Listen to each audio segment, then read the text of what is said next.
Hi everybody. I just wanted to put out a quick bonus video. This is just kind of something I recorded at the end of the night when I was recording some videos.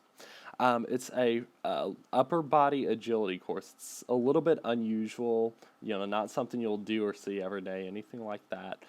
You don't really need any equipment. I had a punching bag. You'll end up using a stair. You can use weight plates, something like that.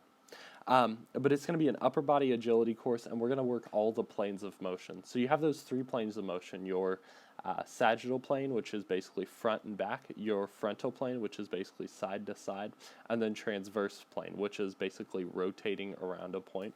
And we're going to work all of those planes of motion in this course. So the first one we're going to do is basically going to be a explosive push-up onto a raised surface, except we're going to really cut out the push-up part of it. So all you're doing, you're going from the lower surface, you're going to pop up. These are 20 seconds on, 10 seconds off. 20 seconds working, 10 seconds rest in between. You're going to pop up onto that raised surface.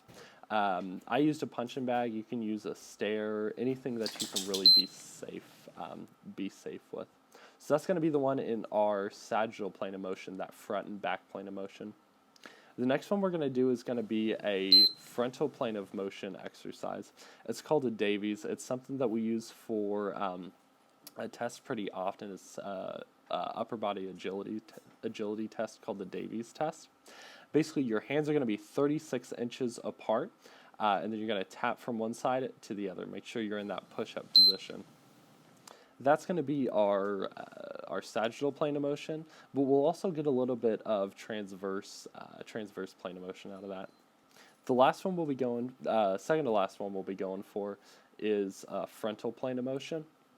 And all it is going to be a side-to-side step. I went about 96 inches on either side, going from one way to the other.